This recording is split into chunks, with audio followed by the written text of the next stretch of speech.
امام شعرانی رحمت الله تعالی علیه یو واقعه را نقل کړې ده.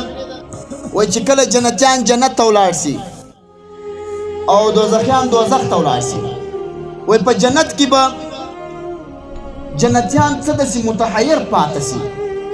رب کائنات به ورته ووایي چې ولې متحیر یاست؟ جنت ته مې هم راوستلاست، نعمتونه مې هم درکړه، ستاسې مې راضي هم کړاست، متحیر ولې یاست؟ وایي جنتیان به ورته ووایي چې ای پروردګاره زموږ سره یو وعده سوې وه، په دې دنیا کې دا وعده سوې وه چې په دې دنیا د رب کائنات دیدار څوک نشي کولی، خو په قیامت کې رسول الله صلی الله علیه وسلم وایي الله پاک لیدل کیږي، د قیامت په ورځ باندې د رب کائنات دیدار کیږي. بندگان به ورته وایي جنتیان ای پروردګاره زموږ سره وعده سوې وه. رب العالمین به ملائکو ته وایي امر وکړي چې پورته کړي حجاب چې خپل دیدار خپلو بندگانو ته ورکړي. ملائکې به ورته وایي ای پروردګاره د بندگانو کې خو ګناهکاره انسانان وه، په دې بندگانو کې خو داسې انسانان وه چې هغه ستا د دیدار لایقان نه دي. الله پاک څه ورته فرمایي پورته کړي حجاب چې ګردو ته به دیدار ورکړم. ولی په دې بندگانو کې باقیین ستا، زما د وامه ژړا کوونکي ستا، په دې بندگانو کې ذاکرین ستا چې زما یاد یې کړی.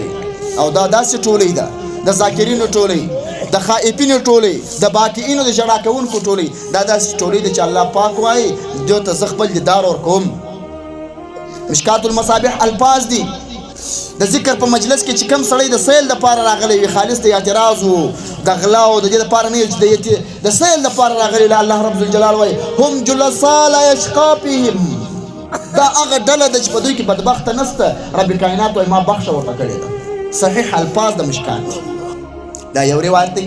دوهم روایت دی بیا امام شعرانی رحمه الله فرمایي کله چې د قیامت ورځ راسي او د حشرګاه میدان راسي، د جهنم اور به د رسول الله صلی الله علیه وسلم د امت پر خوا راټوپ کی او د رسول الله صلی الله علیه وسلم امت به عذرونه ورته کوي.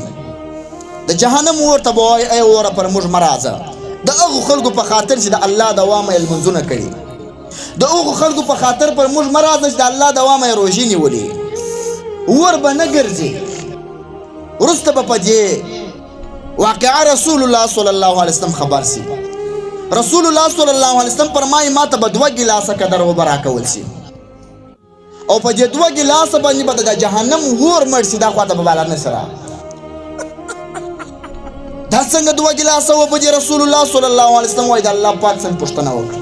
الله پاک راته وویل چې دا ستا د امت وشکې دي چې زما دوامه بهیږي، چې څومره د الله دوامه ډېر ژاړي، ډېر دې وشکې بهیږي، هغومره الله ته قبولیږي، هغومره د ایمان په زړه کې قوي کېږي، هغومره د اخلاص په تا کې راځي. کوشش وکړئ. زموږ د طریقت او د تصوف یو اصطلاح ده د کس ته جذب کېدل. دا یو مسله ده. د کس ته جذب کېدل ناروا عمل دی چې هر څوک د کس ته جذب کېږي ګناهکار دی. خو یو شی د کس ته روا دی، یو شی د کس ته روا دی. هغه څه شي؟ ته رالې په یو مجلس کې کښېنستلې، مکې مکرمې ته ولاړې، د یو ولی الله مجلس ته ولاړې، ژړا نه درتله، مغزی کوږ ونیسه، د ژړا چم وکړه. دا هم د جذب په حالاتو کې یو شی دی. تاسو کوشش وکړئ چې ذکر مو کوئ، چې درود مو وایئ، کوشش وکړئ چې ژړا ځان ته ورولئ، کوشش وکړئ چې په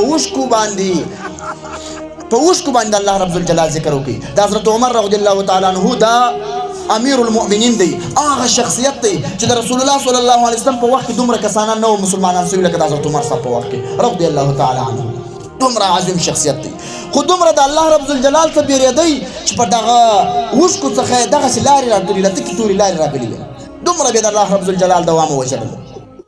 یو ورځ داسې لام پېښه سوه، الله ته عرض وکړئ، د بغارو کې بیا الله ته عرض وکړئ ای پروردګاره کشکې زه خاشاک وای خو ستا حضور ته نه درتللی، تا زما سره حساب نه کولی.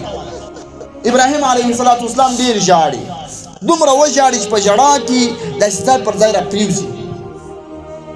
رب کریم جبریل علیه السلام را واستو ابراهیم علیه السلام ته ولې ژاړې؟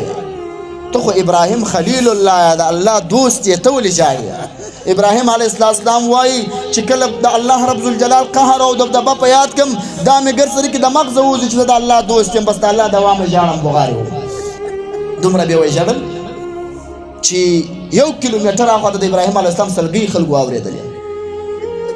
اوه اوه نارې به ابراهیم علیه السلام ولې د ژړا څه د الله دوام. حضرت عثمان صاحب د رسول الله صلی الله علیه وسلم دریم یار دی چې کله به قبر ته ودرېد دا اوښکې بیا یې دومره ډېرې رالې دا ژړه مبارکه به په اوښکو لنده سو. دومره به یې ډېر وژړل. چا پوښتنه ځینې وکړه ولې ژاړې؟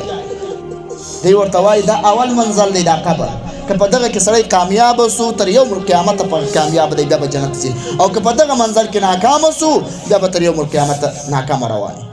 داسې غټو خلکو لکه حضرت عمر صاحب رضی الله تعالی عنه، صدیق اکبر صاحب او ابراهیم خلیل الله، داسې خلکو دومره ډېر ژړلي دي چې په ژړا باندې د الله پاک دوستي پیدا کړې ده.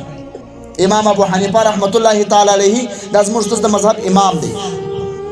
دی چې کله پر دغه آیات باندې راغی د سورت یاسین شریف چې وامتازوا اليوم ایها المجرمون، چې کله د قیامت ورځ راسي او د حشرګاه میدان تیار وي، رب کائنات به غږ وکړي چې جلاسي ای مجرمینو، د نیکانو بندگانو څخه جلاسي.